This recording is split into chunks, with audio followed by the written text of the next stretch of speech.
Hey, I'm Ross with Sky Management, and at our properties we have a lot of outdoor lighting that is run by photo sensors like these. This is a TORK brand photoeye, and we ordered some new ones to replace these that were going bad. When these go bad, they'll just leave the lights on all the time, and to save power, we don't want them just running all the time, so we're going to swap them out with some new ones. It should be a pretty easy changeover. We'll go out to the box and we'll run through one. Today I have a solar cell on some outdoor lighting that is not functioning properly, so we were going to replace it. What we got was this TORK brand. It's the dome style Photocell. We'll put a link to these down below in the description. We got them on Amazon. They're not terribly expensive and they do last quite a while. These that I have on here are about 12 years old, and it did just finally give out. It was causing the lights to just stay on all the time. So, as always, when you're working with anything electrical, you're going to want to kill the power that's going to it.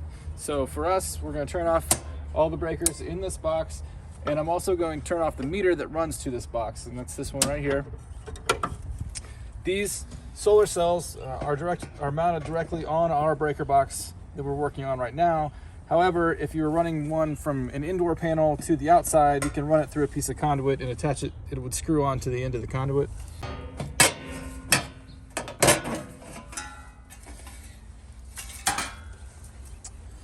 Ours is a pretty simple setup here. There are 3 lines that come out of the back of your solar cell.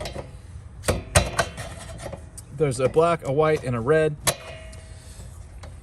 In this case that we're working on right now, the black wire will go to one of the black wires, and the red one that comes out here actually goes to another black wire. Sometimes this wire can be red, it just depends on the setup that you're in.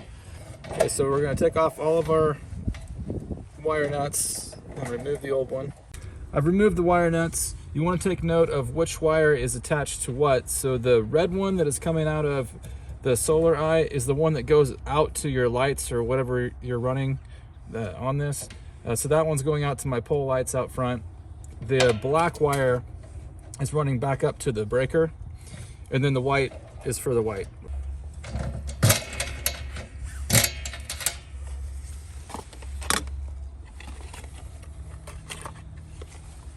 Putting in the new sensor is just the same thing in reverse. So we're going to feed the wires back up through the hole.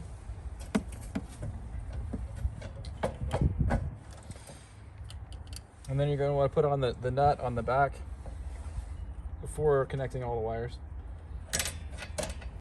We want to orient the sensor to where this little metal piece is pointing to the outside.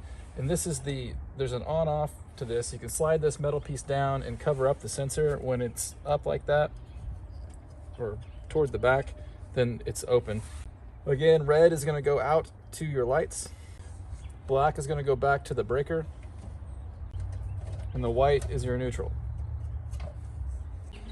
Okay, before I cover my panel back up, I'm gonna go ahead and turn it all back on and test it. When you turn the power back on and you turn all your breakers back on, the sensor has a delay on it, so the lights won't immediately turn off. It'll take it a minute for it to gather enough light in order to turn the lights off. Now that we've tested our light and it's working fine, we're gonna put the cover back on our breaker box.